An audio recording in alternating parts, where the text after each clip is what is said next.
अस्सलाम वालेकुम नाजरीन, आज की वीडियो में हम बात करेंगे एक ऐसे सवाल पर जिसने पूरी दुनिया को दहाइयों से उलझा रखा है।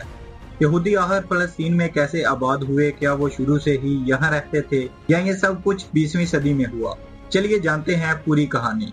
नाजरीन, यहूदियों का ताल्लुक दरअसल हजरत यकूब अलैहिस्सलाम की औलाद से है। हजारों साल पहले ये लोग फलस्तीन और इसके इर्द गिर्द के इलाकों में रहते थे।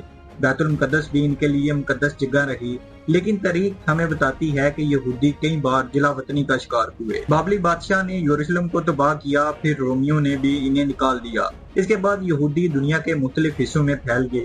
नाजरीन, वक्त गुजरता गया और ज्यादातर यहूदी यूरोप में आबाद हो गए।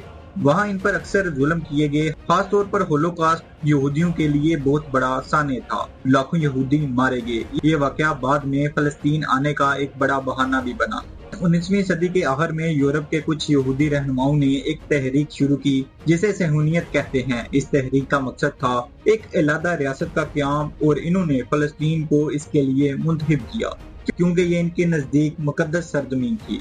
नाजरीन, पहली जंग अजीम के बाद फलस्तीन बरतानिया के कब्जे में आ गया। 1917 में बरतानिया ने बालफोर डिक्लेरेशन जारी किया जिसमें कहा गया कि यहूदियों के लिए फलस्तीन में एक कौमी वतन कायम किया जाएगा।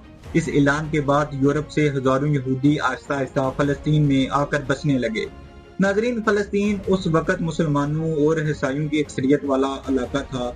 जब यहूदी बड़ी तादाद में यहाँ आने लगे तो मकामी अरबों ने मुखालफत की। फसादात शुरू हुए, झगड़े बढ़े और कशीदगी में इजाफा होता गया। 1947 में अक़वाम मुत्तहिदा ने फलस्तीन को दो हिस्सों में बांटने का मंसूबा पेश किया, एक यहूदी रियासत, एक अरब रियासत। यहूदियों ने ये मंसूबा कबूल कर लिया मगर अरबों ने इनकार किया क्योंकि ये इनके हक पर डाका था।